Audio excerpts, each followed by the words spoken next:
امشب در 24 آمادگی در واشنگتن و تهران برای دور جدید مذاکرات در اسلام آباد. کاخ سفید در حال اعزام ویتکاف و کوشنر به پاکستان برای گفتگوی احتمالی با عراقچی. گزارش از کناره‌گیری غالیباف از هیئت مذاکره در اسلام آباد با ادامه اختلافات در جمهوری اسلامی. بعضی منابع از احتمال حضور جلیلی در رأس تیم خبر میدن. Non-Iranian vessels are allowed to transit. و هشدار وزیر جنگ ایالات متحده درباره تشدید محاصره دریایی ایران همزمان با حضور 3 ناو هواپیمابر در منطقه. از استودیوی ایران اینترنشنال این 24 است با فرداد فرهزاد. بینندگان ایران اینترنشنال در ایران و سراسر جهان سلام و وقت بخیر. بنا به گزارش‌ها دونالد ترامپ در حال اعزام استیو ویتکاف و جرد کوشنر به پاکستان برای گفتگو با وزیر خارجه جمهوری اسلامی. در همین حال عباس عراقچی هم با هیئتی کوچک وارد اسلام آباد شده، اما بر اساس اطلاعات رسیده به ایران اینترنشنال محمد باقر غالیباف سرپرست هیئت مذاکره کننده جمهوری اسلامی از سمتش استعفا داده. بنا به گزارش‌ها غالیباف به دلیل تلاش برای گنجاندن موضوع هسته‌ای در دستور کار مذاکرات مورد توبیخ قرار گرفته و ناچار به کناره‌گیری شده و احتمال جایگزینی سعید جلیلی هم مطرح شده. همکارم سمیرا قرایی از کاخ سفید به ما پیوسته. سمیرا، در حالی حرف از فرستادن کوشنر و ویتکاف به اسلام آباد میزنه کاخ سفید که طرف ایرانی درسته که به اسلام آباد رفته عراقچی، ولی میگه که بناشون الزاما مذاکره با آمریکایی ها نیست و بخشی از سفرهای برای ملاقات های دو جانبه است. خیلی هم اصرار دارن روی این که بگن که این سفری که در حال انجام هست هیچ ربطی به مذاکرات با ایالات متحده نداره و در یک چارچوب سفر منطقه‌ای دارن اونو تعریف میکنن. سفر به مسقط، سفر به مسکو و اسلام آباد، همه اینها رو خود آقای عراقچی هم در شبکه اجتماعی اکس اینطور چارچوب بندی کرده که در جهت همکاری با همسایگانمون داره انجام میشه و همسایگان ما اولویت هستن برای ما و میخوایم همکاری‌های منطقه‌ای رو افزایش بدیم. ابتدای هم داستان سفر آقای عراقچی بود، یعنی خبر از سمت ایران آمد که آقای عراقچی با یک هیئت کوچکی عازم اسلام آباد هست. الان هم بر اساس اخبار رسیده هیئت ایرانی به اسلام آباد به خاک پاکستان و چند ساعت بعد از سمت ایالات متحده ما تاییدیه گرفتیم که ویتکاف کوشنر هم عازم اسلام آباد فردا روز شنبه خواهند شد.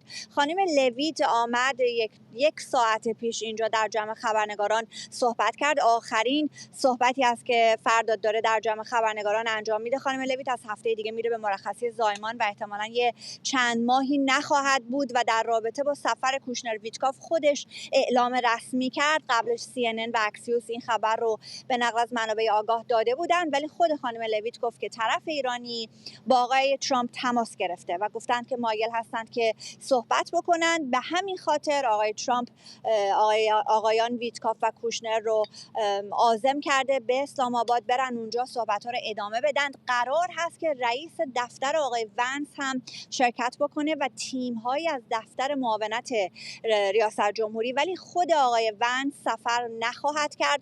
دلیلی که داره عنوان میشه اینه که آقای غالیباف که همتای آقای ونس هست نخواهد بود، در صورتی که آقای غالیباف رئیس مجلس شورای اسلامی، حالا سخنگوی روشن نیست که این چه ارتباطی به معاون رئیس جمهوری آمریکا داره، ولی در مجموع در طول این مذاکرات دارن این دو نفر رو هم سطح هم جلوه میدن و به همین خاطر میگن آقای ونس نیست، ولی آماده نشسته که اگر ببینن در مذاکرات پیشرفتی حاصل شده آقای ونس رو هم بخوان بفرستن. اما خانم لویت که خبر رفتن کوشنر و ویتکاف رو میداد توضیحات بیشتری داد که چرا چنین تصمیمی رو آقای ترامپ گرفته. بریم بشنویم. ببینید، همونطور که میدونید و منم اوایل همین هفته درباره‌اش صحبت کردم، رئیس جمهور برای تمدید آتش‌بس انعطاف به خرج داد. در همین راستا ایشون تصمیم گرفته که فرستاده ویژه ویتکاف و جرد کوشنر رو دوباره به اسلام آباد بفرسته. راستش ایرانی‌ها میخوان حرف بزنن، اونم حضوری، و خب رئیس جمهور هم همینطور که بارها و بارها به همه شما گفتم، همیشه حاضر به دیپلماسی فرصت بده. بنابراین استیو و جرد فردا عازم پاکستان میشن تا حرفای ایرانی‌ها رو بشنون. امیدواریم پیشرفتی حاصل بشه و خبرهای مثبتی از این نشست بیرون بیاد. فرداد، اخبار مربوط به این مذاکرات و احتمال بروز یک دور دیگر، دور دوم مذاکرات، در حالی که جمهوری اسلامی میگه مذاکراتی وجود نخواهد داشت، داره در حالی انجام میشه که در خاورمیانه، در آبهای جنوبی ایران هم تحولات نظامی همچنان ادامه داره. ما صبح امروز یک بریفینگ، یک کنفرانس خبری داشتیم از سمت وزارت جنگ که هم خود آقای هکست وزیر جنگ و هم ژنرال کین رئیس مشترک نیروی مسلح صحبت کردند. به شدت کنفرانس متمرکز بود بر بحث محاصره دریایی و بحث تنگه هرمز، چه اقداماتی اونجا در حال انجامه، ایالات متحده چطور داره این محاصره دریایی رو تا اینجا ادامه داده و چطور میخواد از اینجا به بعد ادامه بده. قراره که محکمتر بشه، وسیع‌تر بشه، سفت و سخت‌تر بخواد اجرایی بشه. جزئیاتی ارائه شد از نحوه توقیف یکی از تانکرهای نفتی جمهوری اسلامی. ژنرال کین این توضیحات رو ارائه داد بعد از ساعت‌ها اخطاری که داده بودند، اینکه در نهایت شلیک کردن به موتورخانه یا آن تانکر و بعد نیروهای نظامی آمریکا رفتن. یک خبر دیگر هم ما داشتیم از سمت وال استریت ژورنال امروز که اگرچه که یکی از تانکرهای جمهوری اسلامی موفق شده که محاصره رو دور بزنه، فرار بکنه ازش، گیر نیروهای آمریکایی نیافته، ولی نیروهای نظامی آمریکایی رفتن در سواحل غربی هندوستان این تانکر رو تونستن که توقیف بکنن، به این معنا که آن چیزی که اینها دارن انجام میدن صرفاً معطوف بر حالا دریای عرب، دریای عمان نیست و وسیع‌تر و فراتر از اون دارن انجام میدن. و در این حال این خبر رو هم اشاره بکنم که از سمت یکی از خبرنگاران کانال 12 اسرائیل امروز منتشر شد، مبنی بر اینکه جامعه اطلاعاتی اسرائیل الان بر این باور هست که مجتبی خامنه‌ای زنده نیست و جان خودش رو از دست داده و از اینجاست که تا یه حدودی اخبار مربوط به اینکه حالا آقای ترامپ میگه که مقام‌های جمهوری اسلامی مثل سگ و گربه به جون هم افتادن، یا این اختلافاتی که ما داریم اخبارش رو میشنویم ممکنه که آبش خورش همین مرگ مجتبی خامنه‌ای باشه که جامعه اطلاعاتی اسرائیل الان چنین باوری رو داره. ممنونم از تو همکارم سمیرا قرایی از کاخ سفید با ما. در حالی که پاکستانی‌ها امیدوار هستند که هیئت ایرانی و آمریکایی در اسلام آباد دیدار بکنن، همین لحظات پیش مایک والتز سفیر یا نماینده دائم ایالات متحده در سازمان ملل در واکنش به پستی از عباس عراقچی که گفته بود در آستانه سفرش به اسلام آباد همسایگان ما اولویت ما هستند، گفته که واکنش نشون داده به او و گفته واقعا برای همینه که هزاران موشک و پهپاد و تجهیزات دیگر به سمت کشورهای منطقه، هتل‌ها و فرودگاه‌های اونها پرتاب کردید یا نه. نشانه دیگری از اینکه خصومت‌ها بین تهران و واشنگتن همچنان بسیار بالاست. اما در تهران در آستانه مذاکره خبرگزاری تسنیم، رسانه وابسته به سپاه، نوشته هیچ مذاکره‌ای با آمریکا در دستور کار نیست و سفر عباس عراقچی به اسلام آباد به گفته تسنیم برای گفتگو با آمریکا نیست و قرار وزیر خارجه ایران با طرف پاکستانی صرفاً در زمینه ملاحظات جمهوری اسلامی درباره پایان جنگ صحبت کنه. جابر رجبی، تحلیلگر سیاسی، و آرام حسامی، استاد علوم سیاسی کالج مونتگومری از مریلند با ماست. آقای رجبی، چطور تحلیل میکنید این سفر عراقچی و ویتکاف و کوشنر رو به اسلام آباد، در حالی که طرف آمریکایی به نظر خیلی پررنگتر معتقده که قرار ملاقات کنه با ایرانی ها، طرف ایرانی میگه که نه، فقط دیدارهای دو جانبه است؟ درود بیکران. چیزی که مشخص آقای فرداد اینه که خیلی الان فضای رقابت و میشه گفتش که جنگ قدرت توی جمهوری اسلامی بسیار داغ شده. رمز این عملیات، این جنگ قدرت همین مذاکره هست. برای همین اینجا خیلی ما شاهد این هستیم که فکر میکنم یه گروهی داره از یک گروه دیگه مسائل رو قایم میکنه توی نسبت به مذاکرات. خیلی مشخصه که حتی اون آتش بسی رو که ترامپ تمدید کرد محصل یک توافقی بوده، محصل یک برنامه‌ریزی بوده، یک گفتگوهایی بوده. حرف عراقچی، حرف قالیباف، امثال اینها به خاطر این هزینه‌ایه که براشون توی اون پایگاه خاستگاه خودشون که اون هسته سخت قدرته که فقط هم براشون همین تندروها مونده دیگه. برای جمهوری اسلامی غیر این تندروها کسی نمونده. برای همین خیلی اینا نگرانن که این تندروها رو از دست بدن. برای همین نمیتونن بیان برن بگن مثلا حالا فارغ این که مجتبی زنده باشی یا مرده باشی که من اعتقاد دارم زنده است، بخوان بگن رهبری که اینا میگفتن میخواد رهبر منتقم باشه و باباشو کشتن کشتن و کیو کشتن و اینها، حالا بخواد بشه رهبر تسلیم.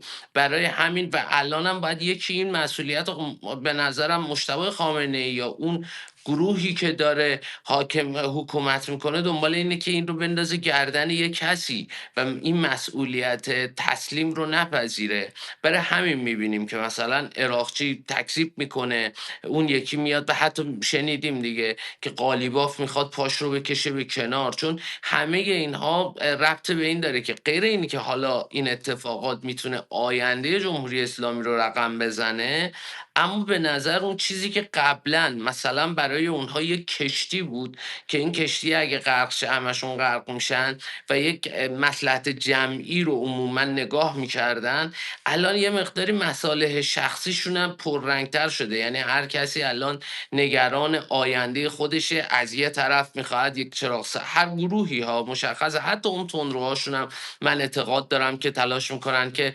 خطهایی رو با آمریکا باز بکنن. هر کدوم اینها از یه طرف میخواد که این آینده سیاسی، آینده حتی جانی خودش رو توی ایران از دست نده، بلایی سرش نیارن، از یه طرف هم شرایط رو میدونه. برای همین ما میبینیم خیلی اختلاف فاحشی وجود داره بین واقعیت و اون چیزی رو که اینها توی ایکس یا توی جاهای دیگه میگن، که خیلی هاشم به خاطر اینه که گفتم میخوان خیلی رو از گروه های دیگه به خصوص از اون افراد تندرو مخفی کنن. آقای حسامی، الان در مورد سرنوشت قالیباف و نقشش در این مذاکرات حدس و گمان‌های زیادی مطرح میشه، گزارش‌های ضد و نقیض زیادی است.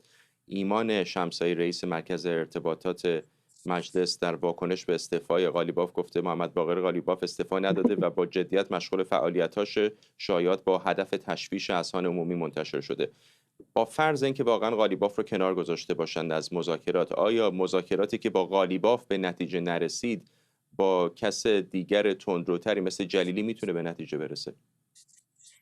خب جالبه دیگه، موضوعایی که قبلا روی میز بود الان دیگه یکی دیگه هم بهش اضافه شده، مسئله تنگه هرمز و کنترل تنگه هرمز. حالا بعد از مذاکره و بعد از به اصطلاح اگه بتونن قراردادی با هم ببندن است.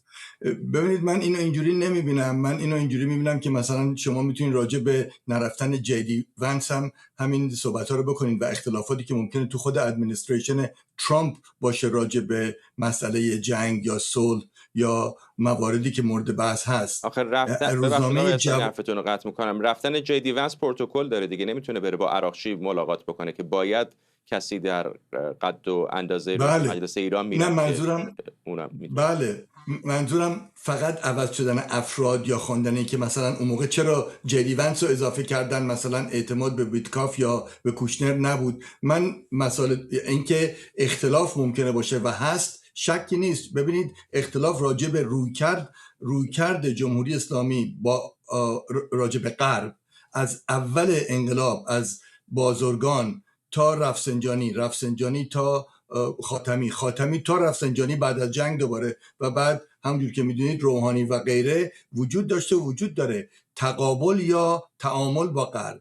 و من اینجا خب جلیلی جزء گروه پایداریه و اون انقلابی‌های دو آتیشن و مواضع سخت‌تر میگیره. روزنامه جوان دیروز نوشته بود که 3 مسئله مورد راجع به عدم مذاکره صحبت نکرده بود، راجع به که ما پیروز شدیم که بعد از که مثلا آمریکا خلاف آتش بس عمل کرد ما محکم وایسادیم و نرفتیم، ولی نوشته 3 موضوع هست که هنوز روی میزه و اینا قابل مذاکره نیست. یکی اون اورانیوم غنی شده، یکی مسئله برد موشک‌های ایران و بعد مسئله آینده تنگه هرمز. یعنی تو همین صحبتام مسائل مذاکره چه چیزی مورد مذاکره بایستی قرار بگیره، هنوز به نظر من این 3 مطلب روی میزه و قبلا فکر کردیم فقط اقتصاد ایران بستگی به یک حالا برجام یا معامله با غرب داره، الان اقتصاد تمام دنیا بسته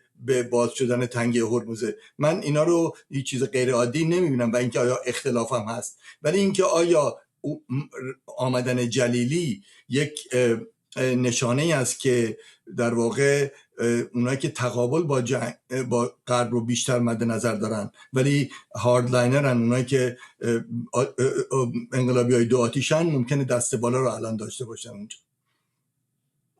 آقای رجبی، در این حالی که خیلی از این شکاف‌ها در داخل جمهوری اسلامی داریم میشنویم و گزارش میشه، اما خودشون دست کم در ظاهر در شبکه‌های اجتماعی در بیاناتشون حرف از این میزنن که انسجام هست و همه زیر رهبری مجتبی خامنه‌ای داریم کار میکنیم. چقدر فکر میکنید که این اختلافات واقعا روی زمین جدی وجود داره؟ چقدر از اون رو میشه ترجمه کرد به جنگ روانی آمریکایی‌ها و اسرائیل برای اختلاف ایجاد کردن اتفاقا در داخل بدنه نظام؟ ببین آقای فرزاد، علی خامنه‌ای یک خصلتی که داشت، تمامی گروه‌های داخل جمهوری اسلامی رو زیر عبای خودش حفظ میکرد. به این معنایی که این گروه ها با همدیگه درگیری داشتن ولی در نهایت روابطشون تنظیم میشد با خامنه‌ای و خودشون رو نزدیک به قدرت میدونستن. ببینید، فارغ اینی که دوباره برمیگردم مجتبی خامنه‌ای زنده هست یا نیست، اینی که بالاخره تیم مجتبی خامنه‌ای سر کاره، مجتبی خامنه‌ای تو این سالا آدم‌های خاص خودش رو داشته، تو این سالا اتفاقا با یه گروه‌هایی درگیری شدید داشته که این درگیری ها خیلی پیچیده شده بود. حالا مثلا یک نمونهش توی اون موضوع هلدینگ یاس بود، یه نمونهش مثلا موضوع حسین طایب بود، همین الانش درگیری تیم علی اصغر حجازی با خیلی از اینها زیاده، که این باعث میشه که خیلی از اینها، خیلی از این افرادی که در جنگ قدرتن، بالاخره مجتبی خامنه‌ای الان حداقل 20 و چند ساله که در سطح اول تصمیم گیری جمهوری اسلامی تاثیرگذار بوده روی پدرش و این جنگ قدرت رو برده بوده جلو و خیلی ها تو این جنگ قدرت با اون و اون تیمش، چون مجتبی خامنه‌ای یک هسته سختی داره، مثلا یکیش مثل حسین محمدیه یا امثال اینها، و این جنگ قدرت نمود پیدا میکنه الان حتی تو خود سپاه. یعنی حالا این یه وقت بیشتری میخواد که خود سپاهش هم اون مثلا یه گروهی خیلی با دخالت‌های مجتبی خامنه‌ای مشکل داشتن. همین الان شما ببین شیوه اعلام موضوع مذاکرات از قبلش، نوع آتش بس، حرفهایی رو که اینها میزنن، خیلی از اینها جا خورده بودن. یعنی خیلی از این مسئولین اینها که شبش یارو توی تلویزیون میگفت هیچ اتفاقی نیفتاده بوده، یه اون مثلا میاد موضوع رو میبینه ازشون مخفی میکنن، این جنگ قدرت بسیار زیاده. اما درسته که هنوز تیم مجتبی خامنه‌ای دسته برتر رو داره، اما تثبیت نکرده خودشو. یه مسئله دیگه هم هست، تنگه هرمز. آقای فرزاد دقت بکنید به عرض من، تنگه هرمز چکیه که در جمهوری اسلامی ایران یه بار کشیده میشد که یک بار این چک رو باید به اجرا میذاش، که این چکه به تا نزدیک نقد شدن رفت ولی الان برگشت خورده. درست میگه دوست عزیزمون، تأثیر روی اقتصاد تمام جهان میگذاره، اما این چکر رو نتونست خرج بکنه و با همین اختلافاتی که داشتن، شاید اگر واقعا یک انسجامی رو داشتن، به جای این شلم شوربایی که راه انداخته بودن توی تنگه هرمز و خودشون رو، این اتفاقا برعکس این داستانه که تأثیر میذاره روی اقتصاد همه دنیا، خودشون رو خطر برای همه دنیا نشون بدن، این چک رو به گونه دیگه میتونستن خرج بکنن با یک سری مسائل بازدارندگی، که این همون عدم انسجامشون که از توی توییت مثلا شما عراقچی نگاه میکنی تا اتفاقات دیگه باعث میشه که این چک برگشت بخوره. برگشت خوردن این چک هم چی میشه؟ کاریه که ترامپ داره الان میکنه که حالا داره اتفاقاتی که میفته. از اون طرف جمهوری اسلامی برگ‌هایی رو داره که بخواهد بازی رو خراب بکنه، اما برگ‌هایی رو نداره که خودش رو بسازه. این دو تا مسئله جداست که شما در مذاکرات برگ‌هایی رو داری که میتونی طرف مقابل رو یا همه کشورهای منطقه رو براشون چالش ایجاد بکنی، اما یا برگ‌هایی رو داری که تو میتوانی که با چالش ها روبرو بشی. مثلا وقتی جمهوری اسلامی اومد برای 2700 تا موشک به امارات زد، مثلا 1000 و چند صد تا به کویت زد، اینها رو زد، اونها تونستن این ضربات رو بپذیرن، حالا مثلا کشور خودشون رو، مواد غذاییشون رو، اینها رو درست بکنن. اما از اون ور باید ببینی آقای جمهوری اسلامی، امکان پذیرش رفتار خودت رو داری، اینی که خطر برای همه مردم جهان بشوی برگی رو داری که بتونی باهاش بازی بکنی و تحمل کنی شرایط خودت رو، بتونی کشور رو از پرتگاه حالا امنیت غذایی، از امنیت شغلی و اینها که دیگه گذشته، بخوای جلوشو بگیری. من بسیار بعید میدونم. آقای حسامی، اگر کوتاه بفرمایید، آرایش نظامی آمریکا و میزان دارایی‌هایی که دارن به منطقه دوباره منتقل میکنن دقیقاً مثل قبل از شروع جنگ 40 روز است. آیا به نظر شما، میدونم که سوالی که جواب دادنش آسان نیست، به نظر شما اسلام آباد هیچ امیدی میتونه داشته باشه به رسیدن به یک راه حل دیپلماتیک، یا همه اینا زمینه سازی است برای یک جنگ دوباره؟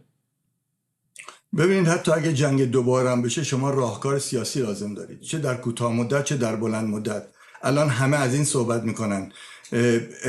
جمهوری اسلامی روی تداوم و فرسایشی شدن این جنگ حساب میکنه، به این معنا که اگر این ادامه پیدا کنه و حتی بدون پیاده کردن پیاده نظام در منطقه هیچ کاری در کوتاه مدت انجام نمیشه. بنابراین میدونه که هم انتخابات پیش رو، هم مسائل اقتصادی خود آمریکا و فشاری که روی دولت ترامپ هست برای حل کردن این مشکلات یک برگی بهشون میده که اگر این فرسایشی بشه فکر میکنن سیاست عوض بشه. بنابراین من برای این باورم که دو طرف مجبورن. این نیست که فقط جمهوری اسلامی مجبوره، آمریکا مجبور یک راه حل سیاسی پیدا کنه، همینجوری اسرائیل. حالا ممکنه شما کوتاه مدت و میان مدت و بلند مدت رو از هم جدا کنید، ولی به نظر من حتی اگر جنگ دوباره هم شروع بشه، خیلی از مجهولات الان معلوم شده بعد از جنگ 38 روزه، هم ناتوانی غرب هم ناتوانی های جمهوری اسلامی، اما توانایی‌هاشون هم مشخص شده. بنابراین من فکر کنم راهکار سیاسی که میتونه این گره‌ها باز کنه، نه راهکار نظامی، از هر دو طرف. ممنونم از هر دو شما. آرام حسامی، استاد علوم سیاسی کالج مونتگومری، و جابر رجبی، تحلیلگر سیاسی. حمله به مقرهای احزاب کردستان ایران در اقلیم کردستان عراق کماکان ادامه داره و در تازه ترین این حملات دیروز و بر اساس گزارش منابع محلی، یک کمپ در استان سلیمانیه با 2 پهپاد هدف حمله قرار گرفت. همزمان 4 پهپاد مقر حزب آزادی کردستان در مرز اربیل رو بمباران کردند که به زخمی شدن 5 پیشمرگ منجر شده. همچنین یک پهپاد هم در استان اربیل توسط جنگنده نیروهای ائتلاف کردستان منهدم شد. خالد عزیزی، سخنگوی حزب دموکرات کردستان ایران، به ما پیوسته. ممنونم آقای عزیزی که دعوت ما رو پذیرفتید. دورنمای این آتش‌بس رو کلاً چطور می‌بینید؟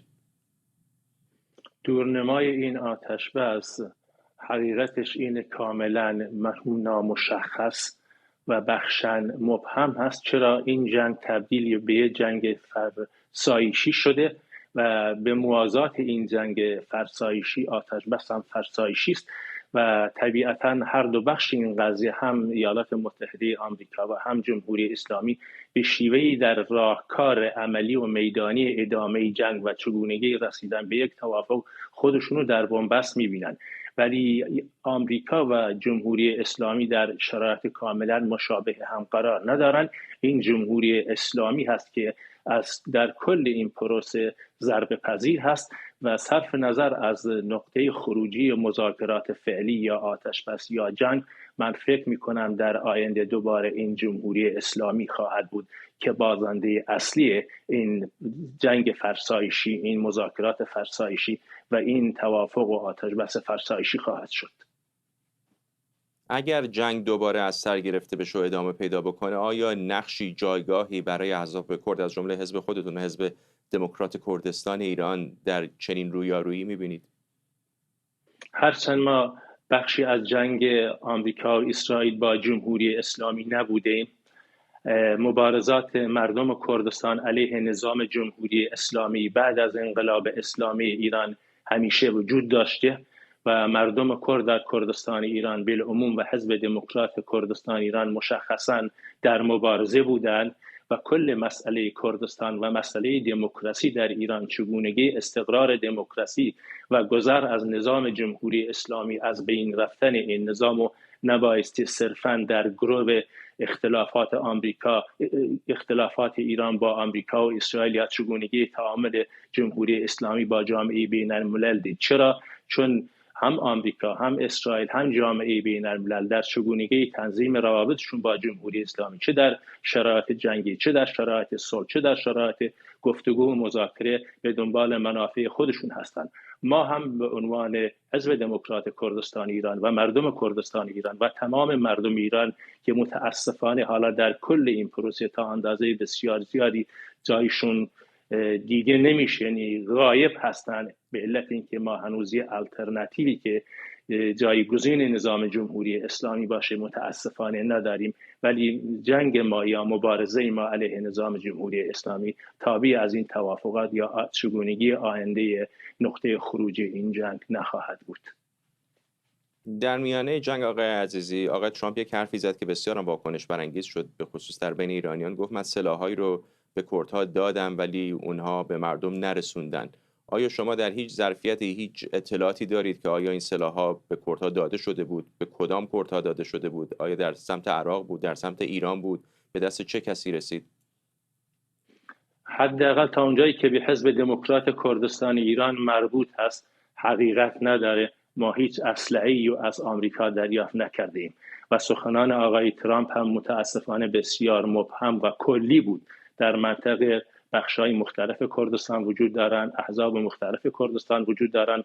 خود آمریکا قبلا در دوران مبارزه علیه داعش با کردها رابطه بسیار حسنه و خوبی داشته و اونا را هم مسلح کرده. بنابراین ما به عنوان حزب دموکرات همچون اسلحه‌هایی رو دریافت نکردیم و حزب دموکرات که نیروی پیشمرگ حزب دموکرات که برآیندی از مقاومت مردم کردستان علیه نظام جمهوری اسلامی در عرض چند سال گذشته بوده و اسلحه‌هایی که ما داشتیم و داریم، این اسلحه هم دقیقاً در همون موقع حزب دموکرات و پیشمرگان حزب دموکرات داشتند. چرا؟ بعد از انقلاب اسلامی ایران مردم کردستان ایران هم مانند بقیه مردم ایران مسلح شدند، با این تفاوت که جمهوری اسلامی موقعی که به کردستان حمله کرد ما از خودمون دفاع کردیم. نه، ادعاهایی که آقای ترامپ اون موقع کردن در رابطه با مسئله فرستادن اسلحه و کمک به کردهای ایرانی حقیقت نداره و به این شکل نبوده.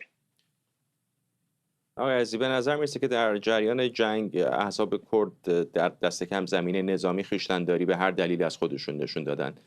الان هم که آتش بس شده در این چند هفته اخیر، با وجود آتش بس کمپ‌های احزاب کرد ایران در اقلیم کردستان به خصوص مورد هدف داره قرار میگیره. چرا به نظرتون این چنین هست؟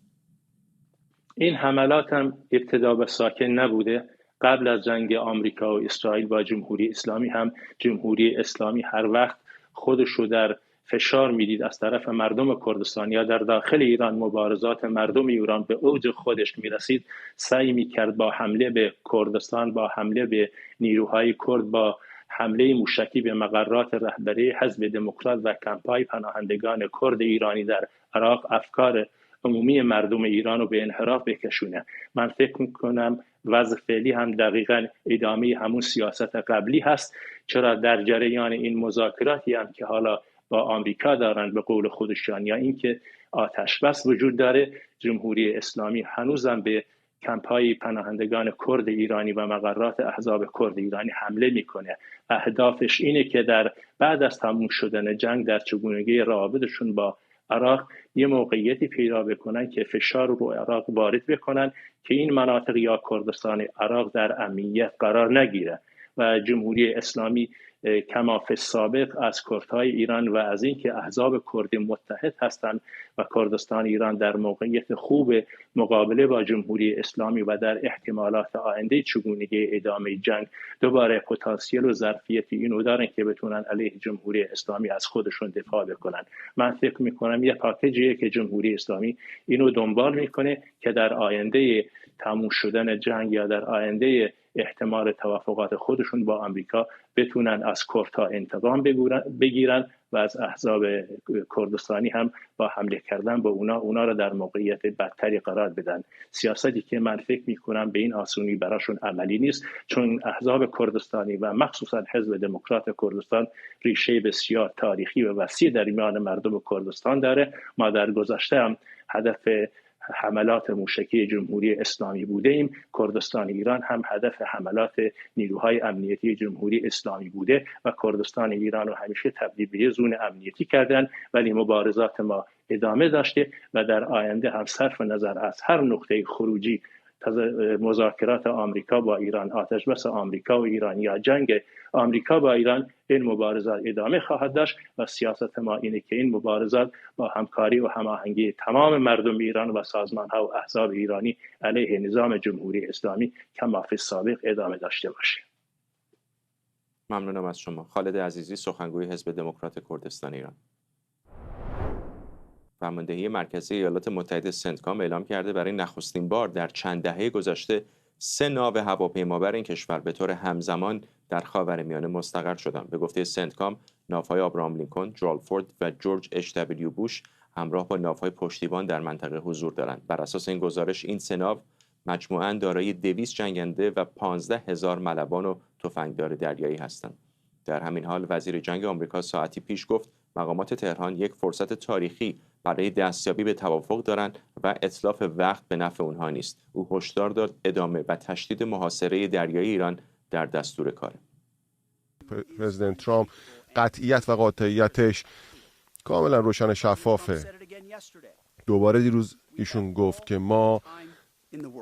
ما بعض کافی وقت داریم و از عجله‌ای هم نداریم برای توافق. و من خودم شنیدم که ایشون هر روز داره میگه ایران میدونه که اونها هنوز شانس اینو دارن که هوشمندانه انتخاب بکنن، تو که من قبلا هم گفتم، بر سر میز مذاکره هوشمندانه رفتار بکنن و فقط رها بکنن سلاح هسته‌ای و شرایط رو به راستی آزمایی فراهم بکنن، یا اینکه این اقتصاد اونها فروپاشیش صورت بگیره و این محاصرت تا زمانی که لازم باشه اتفاق میفته. هر وقت که پرزیدنت ترامپ تصمیم بگیره تعیین میکنه که چقدر طول میکشه و ایران هیچ وقت بمب هسته‌ای نخواهد داشت. اونها انتخاب دست اونهاست و با این محاصره زمان به نفع اونها سپری نمیشه. فرزین ندیمی، پژوهشگر ارشد امور دفاعی امنیتی در مؤسسه واشنگتن از همین شهر با ماست. آقای ندیمی، حتی قبل از آتش بس هم آرایش نظامی آمریکا در منطقه سنگین بود. 40 روز بالاخره یکی از سنگین ترین جنگ ها رو با جمهوری اسلامی انجام دادن. اینکه یک ناو سوم میاد و نزدیک 90 تا هواپیمای جدید چه سیگنالی داره میده؟ آیا آرایش آمریکا در جنگ، ادامه جنگ احتمالی متفاوت خواهد بود با 40 روز اول؟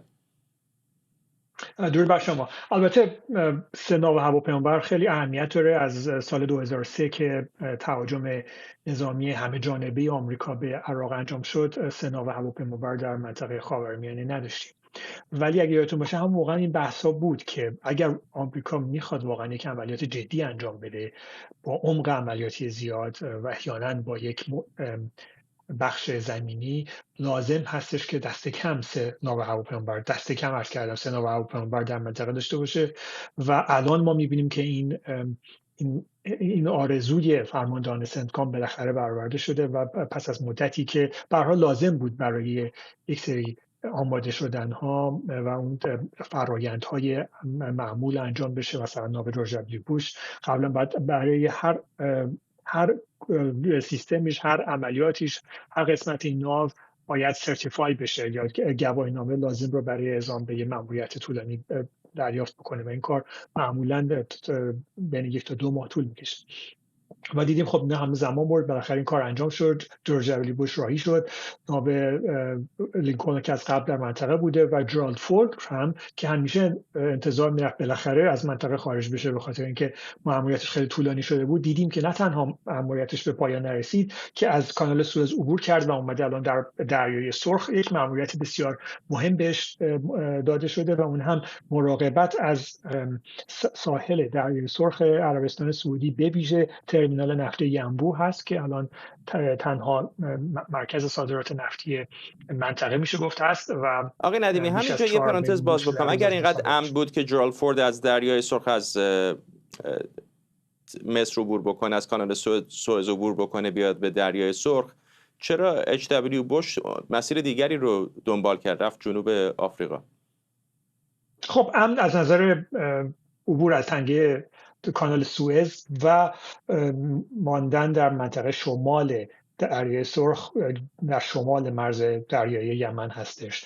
اگر جورج دبلیو بوش لازم بود که تصمیم گرفته میشد که وارد منطقه از طریق کانال سوئز بشه، باید تمام دریای سرخ و کانال باب المندب رو عبور میکرد و وارد خلیج عدن میشد، در تمامی محدوده در برد موشک‌ها و درون‌های حوثی‌ها قرار میگرفت و این چیزی نیستش که احتمالاً تصمیم گرفتن که این ریسک رو نکنن و تصمیم گرفته شد که جورج دبلیو بوش از دور آفریقا بیاد و در منطقه قرار بگیره که عملاً میتونه در عملیات محاصره دریایی نقش داشته باشه. حالا 3 تا ناو هواپیمابر چه تأثیری میتونن داشته باشن؟ به هر حال میشه به 3 شکل نگاه کرد به این موضوع. میتونن که تقسیم ماموریت بکنن، اون گروه‌های هوایی که روی هر کدوم از این ناوهای هواپیمابر هستن میتونن ماموریت خاصی بهشون داده بشه. یه گروه میتونن برای پشتیبانی از ماموریت تنگه هرمز و تأمین هوایی عملیات آزاد کردن کشتیرانی در تنگه هرمز نقش داشته باشن. یک ناو هواپیمابر دیگه همونطور که عرض کردم میتونه از منطقه عربستان، غرب عربستان و همینطور در مناطق شرقی عربستان در مقابل درون‌های ایرانی محافظت بکنه. یک ناوگروه آبرام لینکلن هم که همچنان میتونه به عملیات تهاجمی خودش در عمق خاک ایران انجام بده. یا اینکه میتونن از نظر زمانی تصمیم بگیرن که تقسیم بندی زمانی بکنن که مثلا نصف 24 ساعت و یک ناو، یک نصف 12 ساعت و یک ناو دیگه ماموریت انجام بده، برای اینکه این عملیات فشار 24 ساعته بتونن روی ایران اعمال بکنن. و به هر حال اینها انتظارهایی هستش که میشه داشت که از این ناوهای هواپیمابر بتونن حداکثر استفاده رو در منطقه بکنن و به نظر میرسه که با رسیدن جورج دبلیو بوش و تثبیت شدن موقعیت جرالد فورد الان در این آخر هفته یا آخر هفته آینده بالاخره بشه انتظار داشت که حالا با توجه به مذاکراتی که داره انجام میشه یا نمیشه تصمیماتی برای شروع عملیات رزمی دوباره گرفته بشه. آقای ندیمی، یه صحبت‌هایی هم احمد رضا رادان رئیس پلیس ایران کرده که میخوام اون رو پخش بکنم در مورد عملیات نجات خلبان آمریکایی. میگه که آمریکایی‌ها برخلاف گزارش‌ها با هدف دیگری به ایران آمده بودند که موفق هم نشدن. آخه کجای دنیا هست که چندین فروند 3130 چندین فروند بالگرد و هرمس و اینا بخواد بیاد برای یه دونه خلبان؟ و چرا این نقطه؟ چرا این نقطه؟ آره یه روز ما نشون دادیم رو نقشه که جایی که اعلام شد که و سقوط کرده بود در واقع هواپیما و احتمالاً باید اونجا دنبالش میگشتن، با این حدود 140-150 کیلومتر لااقل فاصله داره با این محل.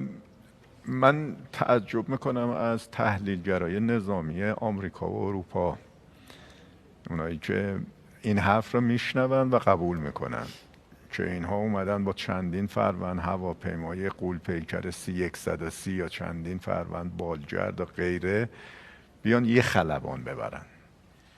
معمولا اگه این باشه یه فرود اضطراریه در جای خودش و سریع خروج کردن. اینا میخواستن یک شگفتانه‌ای رو اعلام بکنن، همه چیزشون هم آماده کرده بودن برای اعلام پیروزی. همچنان با فرزانه ندیمی هستیم. چطور میبینید حرفاشو آقای ندیمی؟ آیا در معادلات نظامی درست میگه؟ ببینید در زمان جنگ ایران و عراق احتمالاً آقای رادان یک بسیجی دونپایه بودن، زیاد یادشون نبوده که چه اتفاقاتی میافتاد وقتی خلبانان ایرانی در خاک عراق سرنگون میشدن و این فرصت و امکان پیش می اومد که اونا نجات داده بشن. تمام هواپیمای سوخرسان، پشتیبانی هوایی F-14، هلیکوپترهای هوانیروز، کبراهای هوانیروز، وقتی که فرصت و شرایط پیش می اومد، حتی با قبول کردن ریسک حملات عراق و پدافند عراق وارد خاک عراق می شدن، تا عمق خاک عراق هم می رفتن تا اون خلبان ایرانی رو نجات بدن. وقتی که جون خلبانی که یک نیروی نظامی اهمیت قائل باشه برای پرسنل خودش، به آب و آتش میزنه برای اینکه اون پرسنل رو نجات بده، به خصوص در شرایطی که این مسئله از نظر سیاسی هم خیلی اهمیت داره. نجات دادن پرسنل، پرزیدنت بوش برای اون پشتیبانان خودش در ایالات متحده باید این مسئله رو نشون میداد که ما برای جون نیروی نظامی خودمون اهمیت قائل هستیم و هر کاری برای نجات دادنشون میکنیم. و CIA یک عملیاتی شروع کرد در زمانی که این خلبان ها در ایران فرود اومده بودند، به ویژه وقتی خلبان دوم دنبالش میگشتن که فریب بده ایرانو و نیروهای حکومت اسلامی رو که در حقیقت عملیات نجات سقوط هواپیما و نجات خلبان در یک منطقه دیگه داشته انجام میگرفته و در حالی که اینا امکانات رو برای نجات خلبان در یک نقطه دیگه مهیا کرده بودن. البته در یک مرحله متوجه شدن و ظاهرا نیروهایی سعی کردن به منطقه حضور نیروی آمریکایی برسن که طبق اعتراف خود مقامات حکومت اسلامی، هواپیمای آمریکایی و درون آمریکایی اونا رو مورد حمله قرار دادن و همشون رو از بین بردن. به هر حال به نظر میرسه که چون منطقه فرود و اون استیجینگ اریا یا محدوده فرود هواپیماهای امکانات آمریکایی نزدیک اصفهان بوده، نزدیک سایت هسته‌ای اصفهان بوده، خب این سناریوها هست. منم شنیدم که گفتن که در حقیقت این عملیاتی بوده برای خارج کردن مواد اورانیوم 60% غنی شده از ایران. ولی نکته هم باید در نظر داشت که اون اورانیوم به نظر میرسه که در یک تونل‌هایی قرار گرفته که خروارها خاک جلوش در ورودیاش بسته شده و برای این کار مستلزم این هستش که دستگاه‌های خاکبرداری سنگین در اونجا چندین روز یا هفته مشغول کار بشن، اونجا رو باز بکنن، تازه اینا بتونن برن پایین ببینن که آیا اینجا اورانیوم غنی شده هست یا نه. این کار کاملا غیر عملی در اون شرایط بوده و به نظر میرسید که بله، یک عملیاتی در عمق خاک ایران برای نجات خلبانان انجام شده با یک عملیات فریب اطلاعاتی خیلی موفق، ولی خب به خاطر مسائلی که پیش بینی نشده بوده از نظر پرواز هواپیماها و هواپیمای 330 امکان برخاستن پیدا نکردن و در نتیجه لازم شده که هواپیماهای کوچکتری به منطقه اعزام بشن که فیلمش هم هست که این افراد و پرسنل رو با هواپیمای کوچکتری که وزن کمتری دارن بار بزنن و از اونجا ببرن و بعدم هواپیما رو از بین ببرن. تمام این اتفاقات افتاده، بعدن آقایون متوجه شدن، بعدن آقایون اومدن فیلم برداری کردن و حالا طبیعیه که داستان سرایی بکنن و ازش بخوان قهرمان سازی بکنن. آقای ندیمی، دیروز براتون یک مقاله از CSIS فرستادم. حرف از این میزدش که در جریان جنگ 40 روزه آمریکا بسیاری از تجهیزاتش از جمله سامانه‌های تاد و پاتریوت و حتی موشک‌های کروز تاماهاکش چیزی نزدیک به نصف شده. چقدر این ارزیابی‌ها به نظرتون درست است؟ آیا در یک جنگ 40 روزه واقعاً ارتش ایالات متحده ابرقدرت جهان تا این اندازه میتونه ضعیف شده باشه یا داده‌هایی هستش که الزاماً در دست عموم وجود نداره و تصویرها ناقصه؟ خب هر ناو هواپیما و هر زیردریایی کلاس ویرجینیا میتونه تا 125 موشک کروز تاماهاک هم بکنه. هر کدوم از این ناوهای کلاس آرلی برگ میتونن تا 70-80 تا موشک کروز داشته باشن، معمولا تعداد کمتری دارن هم میکنن. در مجموع اگر نگاه بکنیم شاید از بین تعداد تسلیحاتی که یا اون تیرهای موشکی که در منطقه